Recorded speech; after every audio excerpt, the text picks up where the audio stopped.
Je suis trop contente de vous retrouver aujourd'hui pour une nouvelle vidéo. Une nouvelle vidéo, ma foi, pas très spéciale. C'est-à-dire qu'aujourd'hui, on se retrouve pour une vidéo favori. J'aime bien faire ce genre de vidéo et j'ai bien envie de garder un peu cette vidéo sur ma chaîne, essayer d'en faire quand j'ai l'occasion d'en faire. Je vous invite donc à aller voir ma première vidéo favori si ça vous intéresse. On se retrouve sur mon lit. On devient très intime, vous et moi.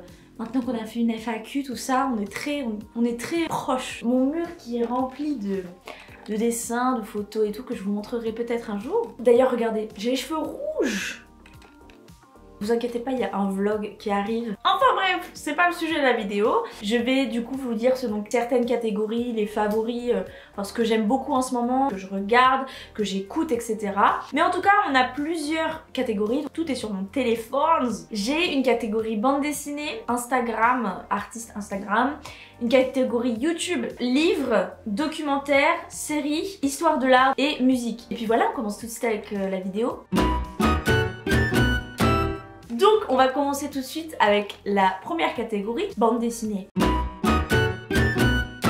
J'ai en fait une bande dessinée à vous présenter, une bande dessinée qui m'a été offerte par ma sœur, thank you, qui est donc la bande dessinée Tanz, qui est un livre de Morane Mazar, donc c'est une illustratrice, vraiment que j'ai adoré, tout simplement parce que de 1, ça parle de danse, donc forcément c'est un univers qui m'intéresse. Vous savez quoi, je vais vous lire le synopsis, sinon je ne sais pas expliquer les choses. 1957, dans une Allemagne encore meurtrie par la guerre, Uli, jeune danseur de la Folkwang, rêve de comédie musicale et de Broadway. Mais ses goûts et sa fougue contrastent avec la rigidité de la prestigieuse école de danse moderne. Lors d'un voyage à Berlin, il fait la rencontre d'Anthony, un danseur américain. Vraiment les illustrations sont ouf, la palette de couleurs est hyper légère, que j'ai adoré surtout. Il y avait des pages entières de danse. La danse est hyper compliqué de retranscrire les mouvements, de légèreté qu'il peut y avoir pendant une chorégraphie, pendant une danse.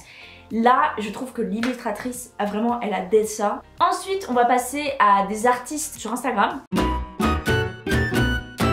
Déjà, je voulais vous parler d'une artiste qui s'appelle Tori J. Morday, une illustratrice qui est absolument incroyable. Je suis vraiment fan de ses illustrations, je suis fan de sa palette de couleurs, de ses représentations du corps et de comment en fait elle travaille les proportions. Je trouve ça hyper beau. Elle a une manière de représenter les corps, les proportions qui est hyper intéressante, qui est hyper drôle et que je trouve génial. Par exemple les bras sont hyper fins et tout. Et je trouve ça vraiment trop beau, j'adore. Ensuite, deuxième artiste, c'est Elisa Marodino, qui est absolument incroyable. Vraiment, elle m'a énormément inspirée pour vraiment travailler les nuances, surtout de monochrome. Enfin, elle fait des trucs de ouf, que en rouge, que en bleu. Et vraiment, c'est incroyable ce qu'elle fait. Et c'est hyper inspirant, c'est hyper beau, c'est hyper coloré. Je vous conseille trop d'aller voir cette meuf. J'aimerais vous parler de Raman Djawari. C'est un illustrateur qui est basé à Hambourg. Et encore une fois, c'est des déformations de corps, c'est des choses qui peuvent être angoissantes. Il fait des trucs en 3D qui sont folles, un peu creepy, un peu mystérieux. Et moi, j'adore ce genre de choses. On va parler YouTube. Là, j'ai énormément de youtubeurs à vous parler. Déjà, la première youtubeuse française, c'est Lana Songe, qui est en fait illustratrice freelance. Et vraiment, ses vidéos sont très douces. Moi, je regarde ça quand je travaille. Moi, j'aime beaucoup ce qu'elle fait dans ses vidéos et je vous conseille vraiment énormément d'aller la suivre. Ensuite, j'aimerais aussi vous parler de la youtubeuse Marie Boiseau, qui est une illustratrice déjà que je suivais avant de la suivre sur YouTube. J'adore ce qu'elle fait. Et elle fait aussi des vidéos YouTube qui sont vraiment trop bien. Elle parle beaucoup justement de son métier d'illustratrice, problèmes qu'on a en tant qu'illustrateur. Moi, je suis pas du tout illustratrice. Genre, je regarde vraiment toutes ses vidéos et j'aime trop ce qu'elle fait. Elle, je trouve que c'est une femme qui est très inspirante. Je la suis aussi sur Insta de ouf. Light Alexson, c'est pareil, une illustratrice, comment dire, c'est studio vlog. Il faut savoir que je ne suis pas du tout bilingue. J'ai un niveau B1 en anglais, c'est vraiment pas fou. 50% du temps, je regarde des vidéos en anglais. Déjà, il y a beaucoup plus de youtubeurs qui font de l'art qui sont anglophones. Je comprends pas forcément tout. Matthew Sorgi, qui est un youtubeur qui est absolument incroyable. Ce mec là, il a genre 1 an de moins que moi, je crois. Du coup, il doit avoir 18 ans. Ouais, je crois qu'il a 18 ou 19 ans. Je regarde ses sketchbooks, mais allez voir ses sketchbooks qui sont absolument incroyables. Ensuite, je vous l'avais dit, j'ai beaucoup de youtubeurs à vous montrer, je les aime trop. Il y a trop des gens qui sont trop talentueux. C'est Fury Little Peach. Elle s'appelle Cheyenne Dantes. Je suis désolée, j'écorche complètement, je sais pas du tout comment ça se dit. J'aime trop ce qu'elle fait déjà. En plus elle fait pas que de l'illustration, elle fait aussi du graphisme, elle fait aussi de la direction artistique et franchement c'est trop bien de voir plein de choses différentes. C'est très inspirant, vraiment j'adore. Je suis fan de chez fan. Donc voilà pour la catégorie YouTube. Maintenant on va pouvoir passer à la catégorie lire. Ça manque non.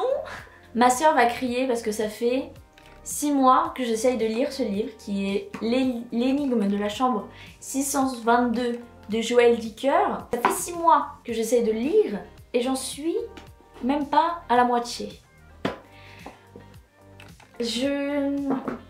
Je n'arrive pas à lire, je n'arrive pas à prendre le temps de lire. Et pourtant il est bien, hein, franchement il est sympa, mais juste je sais pas pourquoi, je me prends pas le temps. Donc pas de catégorie lire, I'm sorry. Ensuite, j'avais aussi envie de vous parler de documentaires. J'ai 2 documentaires à vous parler. J'ai déjà le documentaire Derrière nos écrans de fumée, qui est un documentaire sur Netflix qui est absolument incroyable, qui est très démoralisant. Je déconseille aux personnes qui sont un peu anxieux et tout. En fait c'est un documentaire qui parle des points négatifs des réseaux sociaux que ça peut avoir sur notre vie, surtout pour notre génération, parce que Internet et les réseaux sociaux ça fait partie de notre vie. Personnes qui ont travaillé pour les grosses entreprises, Google, Pinterest, Facebook, Instagram, etc. et qui parlent vraiment des points très négatifs et surtout très néfastes des réseaux sociaux que ça peut avoir sur notre mental et comment ça nous manipule. Ça fait pas du bien entendre de se sentir manipulé et tout. Ouais, ce documentaire il est trop bien. En plus il y a un petit scénario derrière et tout, donc il est vraiment cool.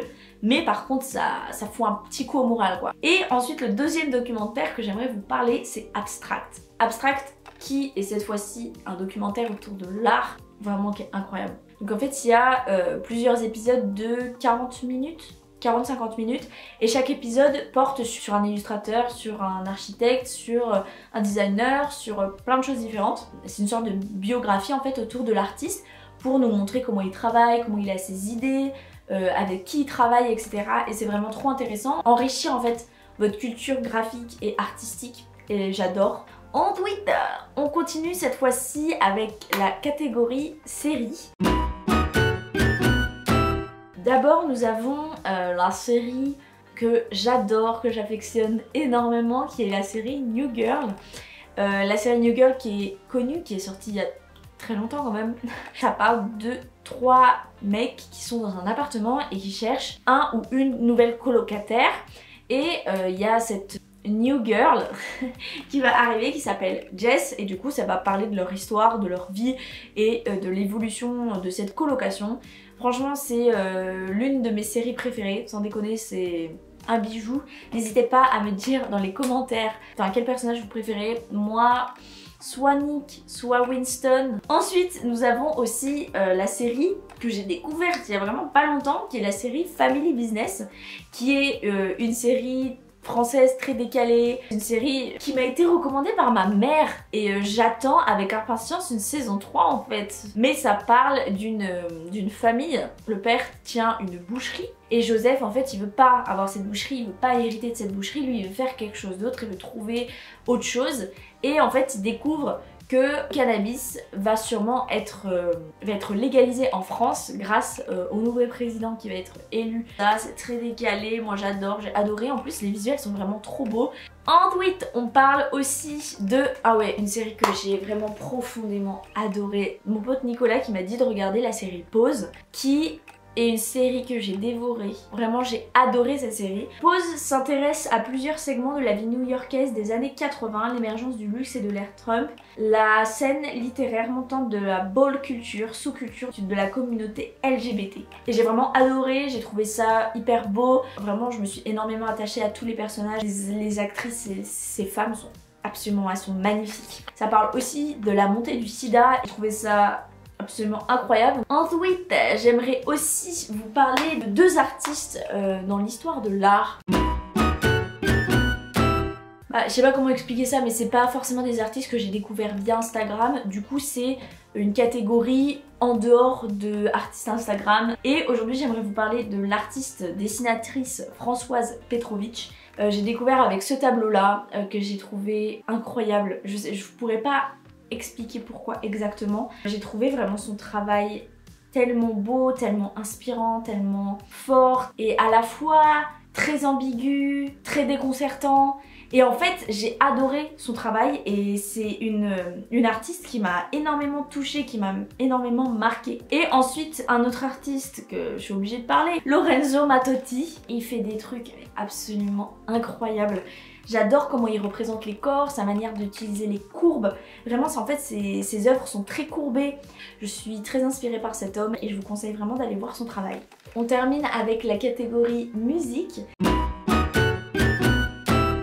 qui est composé de 3 artistes. Le premier artiste qui est Ichon, je crois que je vous en ai déjà parlé, son dernier album qui s'appelle Pour de vrai est un chef-d'œuvre, c'est absolument incroyable. Je suis fan de toutes ses musiques. Le clip qu'il a fait par rapport à Elle pleure en hiver qui m'a énormément touchée. Ma chanson préférée, je pense que c'est Presque deux. Je suis fan de toutes les chansons, du coup je ne sais pas. Je vois l'infini quand je regarde devant moi. Tout s'illumine tant que je garde le sang-froid. Il y aura du soleil et de l'orage, c'est sauvage.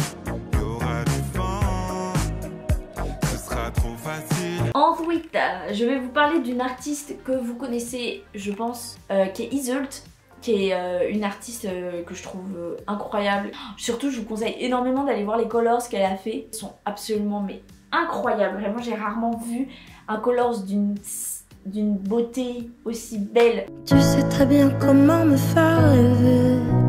Tu sais faire. Je suis tombée amoureuse d'un bad boy. Le dernier artiste que j'écoute aussi énormément en boucle comme Ichon, c'est Luigi, qui est un artiste français aussi. Mon album Tristesse Business saison 1, je l'écoute en boucle. Mais vraiment sans déconner, j'écoute toutes les musiques, elles sont toutes trop bien. Christian Dior. Après, c'est Femme Flic qui sont mes 2 chansons préférées. Ensuite, il y a une chanson après, il y a Néon Rouge, belle chanson. Une de mes chansons préférées. Après, il y a Système, qui est absolument dingue. Le Remède. Oh là là, mais moi, quand j'écoute ça dans le métro, mais je suis, j'en reviens pas à chaque fois, vraiment, à chaque fois je les réécoute, je les adore encore plus. Des chimères à mes pieds, mon amour sur le dos. Je la trouve moins belle que la veille. Oh, Gisèle, Gisèle, quelle misère, tu ne vis que dans le virtuel.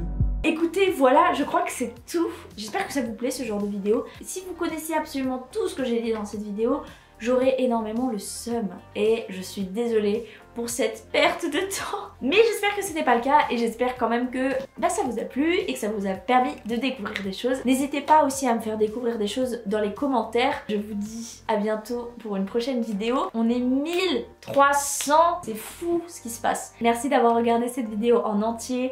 Je vous aime d'amour.